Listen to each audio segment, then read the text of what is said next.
Mis padres retiraron $250,000 que había ahorrado durante 10 años para comprar una casa. Nunca he sido de contar cosas personales en internet, pero hoy sentí que tenía que escribir esto. Tal vez porque todavía no logro entender todo lo que pasó ese día, o porque necesito desahogarme en algún lugar donde no me conozcan. Lo que me pasó fue como un golpe seco en medio del pecho. No fue solo perder dinero, fue perder la confianza más básica que uno puede tener en la vida, la que se tiene por los padres.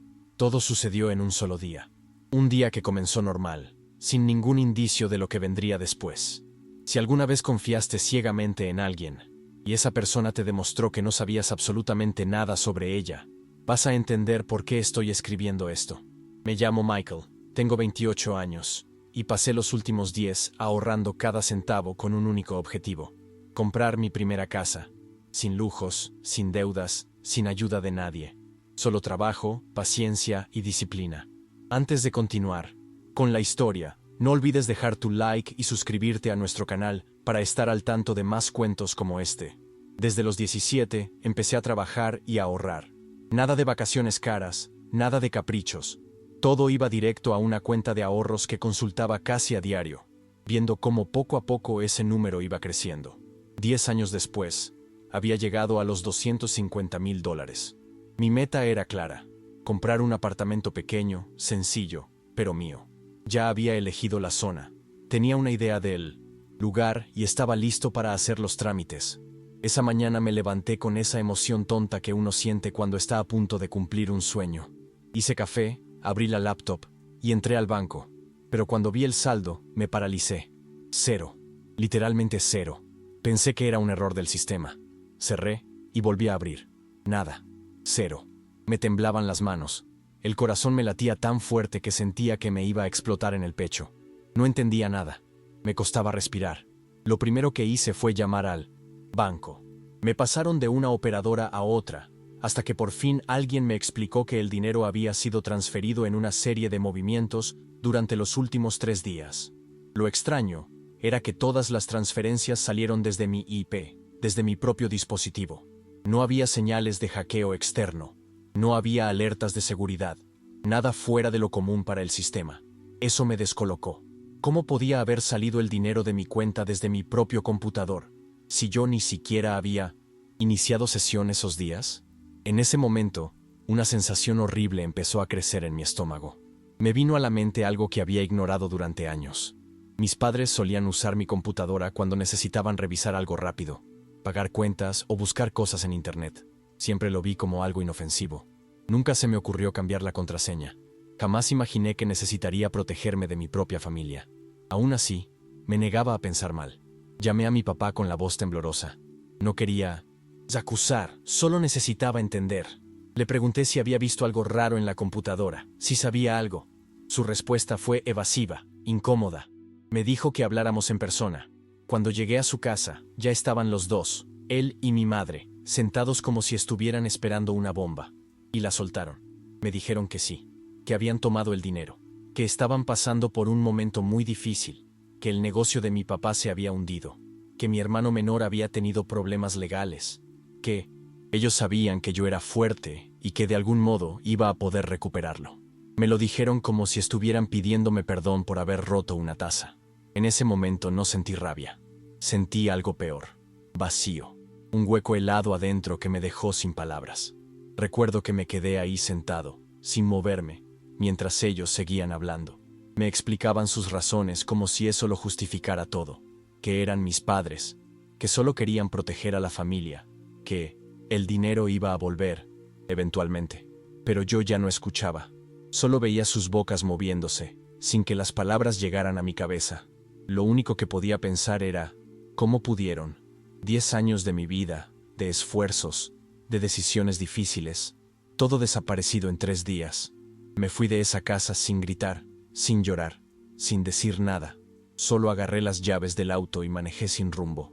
No sé cuántas horas pasé dando vueltas, pero ese silencio, esa sensación de haber sido traicionado de la forma más íntima, me acompañó todo el tiempo. Sentí que ya no podía confiar en nadie. Ni siquiera sabía si me conocía a mí mismo. Esa noche no dormí. Revisé todo: correos, registros del banco, historial del navegador. Hasta instalé un software para rastrear el tráfico de red. Necesitaba entender cómo lo habían hecho. Qué tan fácil fue entrar a mi cuenta sin que me diera cuenta. Y ahí encontré el detalle que lo explicaba todo. Una extensión instalada en mi navegador, de esas que parecen inocentes, pero que permiten registrar actividad y almacenar contraseñas sin que el usuario lo note. Había sido instalada hacía más de un año. Me di cuenta de que ellos habían tenido acceso total durante todo ese tiempo, esperando el momento en que más lo necesitaran. No fue un impulso, fue planeado, premeditado. Saber eso me destrozó más que la pérdida del dinero. Ya no era solo traición, era manipulación. Fue como descubrir que alguien había estado vigilando todos tus movimientos desde dentro de tu propia casa. En algún punto de esa madrugada, entre el cansancio y la desesperación, llamé a Emma. Es mi mejor amiga desde la universidad y trabaja en seguridad informática. No suelo pedir ayuda a nadie, pero esa noche no podía con todo solo. Le conté lo básico, sin entrar en muchos detalles, y le pedí que viniera. Llegó en menos de una hora, con una maleta y su computadora. No me juzgó, no me preguntó si estaba seguro de lo que decía. Solo se sentó a mi lado y empezó a revisar todo. Verla moverse con calma mientras yo apenas podía respirar fue lo único que me dio un poco de control sobre la situación. Durante horas, ella rastreó accesos, IPs, registros del navegador, puntos de entrada. Fue ahí cuando me miró seria por primera vez y me dijo: «Esto no es solo un robo familiar, Mike. Esto es algo más grande». Emma encontró algo que yo jamás habría notado. Las transferencias no solo iban a las cuentas de mis padres, sino también a otras 2 cuentas desconocidas, registradas en nombres que no aparecían en mi ninguna red social o base de datos normal. Eran cuentas mulas, utilizadas para mover dinero sin dejar rastro. Cuando cruzamos la información con otros movimientos antiguos, vimos que parte de mi dinero había servido para cubrir pagos que no tenían nada que ver con deudas familiares. Eran pagos recurrentes, sistemáticos, vinculados con empresas fantasmas. Ahí entendimos que mis padres estaban involucrados en algo mucho más turbio que simplemente tomar dinero prestado. Habían estado usando mi cuenta como canal de lavado. Todo ese tiempo, el esfuerzo de una década había sido convertido en una ruta para encubrir movimientos ilegales. Me sentí enfermo, como si hubiera sido cómplice sin saberlo. No supe cómo reaccionar al principio. Parte de mí quería negar todo, pensar que era un malentendido, que mis padres no podían haber llegado tan lejos. Pero las pruebas estaban ahí, frente a mis ojos. Archivos, direcciones IP, nombres falsos, movimientos de dinero perfectamente camuflados en Minsansontisensote. Operaciones que solo alguien con experiencia en fraudes sabría ejecutar. No era una vez, era un patrón. Y lo peor es que muchas de esas operaciones habían salido directamente desde mi computadora. Eso podía ponerme en la mira si algún día eso estallaba. Emma fue muy clara. Si no hacíamos algo pronto, podría terminar yo enfrentando cargos por algo que ni siquiera sabía que existía. Ahí entendí que no se trataba solo de recuperar el dinero. Tenía que protegerme. Y, por más doloroso que fuera, tenía que denunciar a mis propios padres. Ese fue, sin duda, el momento más difícil de todo el proceso. Hacer esa llamada al Departamento de Delitos Financieros, contar lo que había descubierto, entregar cada archivo, cada prueba, sabiendo que eso podía terminar con mis padres en prisión. ¿Quién está preparado para eso? ¿Quién quiere ser responsable de algo así? Pero también sabía que no podía seguir cubriendo una red de mentiras. No después de todo lo que había visto. La gente piensa que el dolor viene con el enojo o con la pérdida.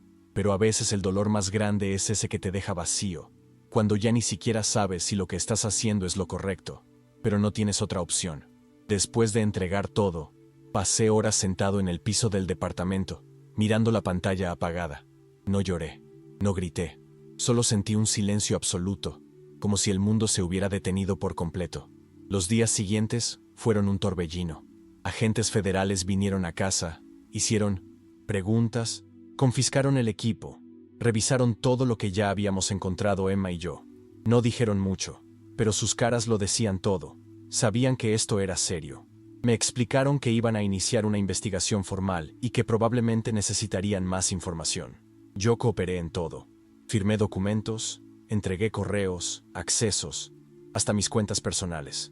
No tenía nada que ocultar, pero me sentía como si el peso de lo que mis padres habían hecho cayera completamente sobre mí. Emma Estuvo todo el tiempo a mi lado. Nunca me dejó solo. Dormía en el sofá, me preparaba café, revisaba los avances del caso. Sin ella, honestamente, no sé cómo habría aguantado. Lo que más dolía era la mezcla de vergüenza y decepción. Sentía que, por más que explicara lo que había pasado, nadie iba a entender realmente cómo se siente descubrir que tus padres son los que arruinaron tu vida. Una semana después, la policía ejecutó una orden de detención contra ellos. No estuve presente, pero me avisaron por teléfono. Me dijeron que fue tranquilo, que no hubo resistencia. Aún así, sentí como si algo dentro de mí se rompiera en ese momento. Me quedé mirando el celular, leyendo el mensaje una y otra vez, como si eso fuera a cambiar el contenido.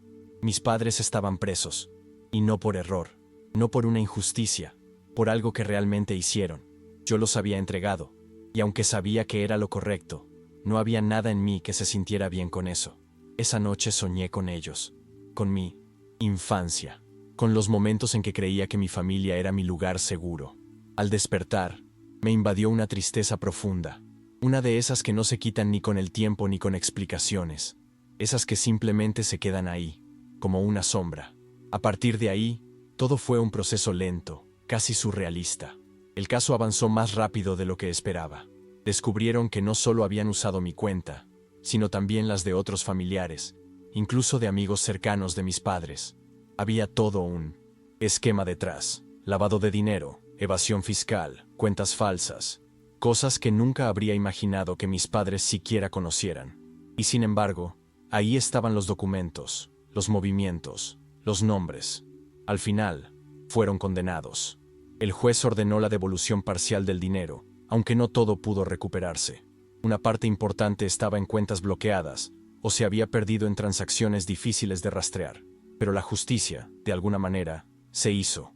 Me devolvieron lo suficiente para que pudiera al menos comenzar de nuevo. Y eso fue exactamente lo que decidí hacer, sin mirar atrás. Con el dinero recuperado, hice lo que había planeado durante tanto tiempo. Compré mi casa. No fue la que originalmente había elegido, pero era mía. Pequeña, sencilla, pero completamente mía. La primera noche que dormí allí, sin muebles, con una colchoneta en el suelo, sentí algo parecido a la paz. Por primera vez en meses, pude cerrar los ojos sin pensar en lo que había perdido. Lo que me pasó no fue solo una traición económica, fue una ruptura interna, una redefinición total de lo que significa familia, confianza, seguridad. Pero también fue el punto de partida para recuperar algo que había dejado de lado por años. A mí mismo. Ya no soy el mismo. Y no sé si alguna vez podré volver a confiar completamente en alguien. Pero aprendí a confiar en mí, en mis decisiones, en mi instinto. Y eso, hoy, vale más que cualquier cantidad de dinero. Mucha gente me ha dicho que fui valiente, que lo que hice no lo haría cualquiera. Pero yo no me siento así. No me sentí valiente ni por un segundo. Me sentí solo, perdido, como si todo lo que conocía se hubiera derrumbado de golpe. Denunciar a tus padres no es algo que uno elige con orgullo. Es una decisión que te obliga a la realidad, una en la que no hay ganadores. Lo hice porque no podía quedarme callado, porque no quería cargar con culpas que no eran mías, porque necesitaba recuperar lo que era mío, y sobre todo, cerrar una puerta que ya no tenía retorno. Hoy, cuando me preguntan por ellos, no sé qué decir. Están cumpliendo condena. No nos hablamos. No sé si algún día volveremos a tener algún tipo de relación. Lo que sí sé es que el amor no siempre sobrevive a ciertas verdades. Y esta fue una de ellas. A veces me despierto en medio de la noche pensando que todo fue una pesadilla, que en realidad el dinero sigue ahí, que mis padres están en casa, que nada de esto ocurrió. Pero después camino por mi casa, veo mis cosas, mi espacio, y recuerdo cada detalle, cada conversación, cada archivo, cada silencio incómodo. No fue un sueño, fue real, tan real que dejó marcas que probablemente me acompañarán toda la vida. Pero también me enseñó algo que nunca olvidaré. No importa cuán preparada esté una persona, nunca estás completamente a salvo del daño que pueden hacerte quienes más amas. Y aún así, puedes seguir adelante. Puedes levantarte, reconstruirte y encontrar una nueva versión de ti. Una que, aunque herida, es más fuerte, más consciente, más libre. Hoy vivo una vida distinta, más simple, más silenciosa, pero mía. Ya no reviso mi cuenta bancaria todos los días como antes. No porque no me importe el dinero, sino porque entendí que hay cosas que valen más. La tranquilidad de saber que cada paso que doy es solo mío, que lo que tengo, lo construí con esfuerzo, y que nadie puede quitármelo sin que yo lo permita. No tengo muchas respuestas. A veces la gente espera que uno saque una lección clara de todo, pero lo cierto es que no hay manual para esto. Solo sé que todo cambió en un día, uno solo, y fue suficiente para dividir mi vida en un antes y un después. No hay metáforas ni frases motivacionales que hagan más llevadero lo que pasó. Solo hay hechos, cicatrices, y la necesidad de seguir. No sé si esto servirá a alguien, pero si estás leyendo esto y pasaste por algo parecido, quiero decirte que no estás solo, que aunque te rompan por dentro, aún puedes empezar de nuevo. No porque sea fácil, sino porque es lo único que queda. Y porque al final, incluso cuando quienes más deberían protegerte son los que más te hieren, uno puede encontrar dentro de sí mismo una fuerza que ni sabía que existía. No volví a ver a mis padres.